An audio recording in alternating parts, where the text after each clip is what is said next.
Hi అండి.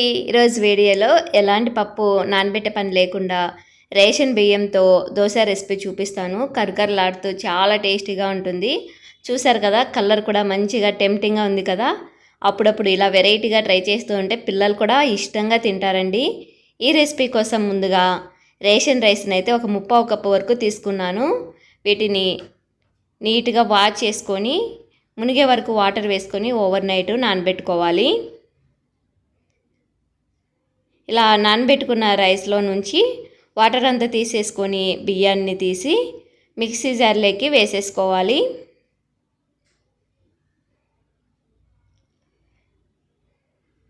ఇలా బియ్యం అన్నీ మిక్సీకి వేసేసుకున్నాక ఇందులోకి 2 టమాటాలని ఇలా మధ్యలో గెనుపు ఉంటుంది కదా, ఆ గెనుపు తీసేసి ఇలా ముక్కలుగా కట్ చేసి వేసుకోండి.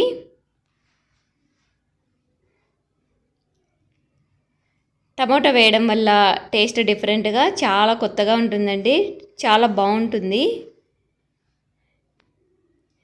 ఇలా 2 టమాటాలని వేసి స్పైసీ కోసం 4-5 వరకు ఎండుమిర్చి వేసుకోవాలి.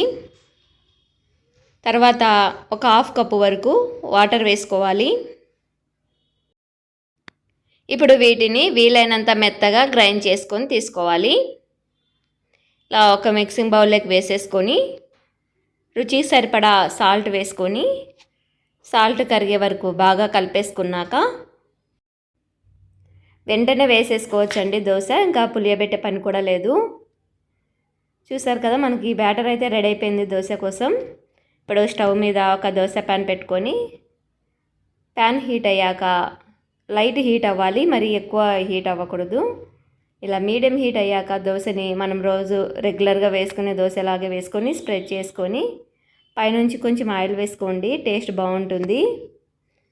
ఇందులో మనము ఎండుమిర్చి వేస్తున్నాం కాబట్టి స్పైసీగానే ఉంటుంది.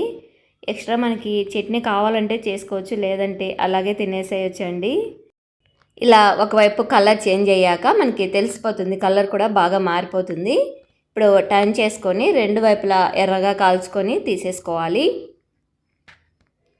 కరకరలాడుతూ చాలా క్రిస్పీగా భలే టేస్టీగా ఉంటాయి. మీరు మిస్ అవ్వకుండా ఒక్కసారి ట్రై చేసి చూడండి. ఎలా వచ్చిందో మీ ఫీడ్బ్యాక్ని నాకు కామెంట్లో చెప్పడం మర్చిపోకండి. నేనైతే ఎలాంటి చట్నీ లేకుండా అలాగే సర్వ్ చేసుకొని తింటున్నాము.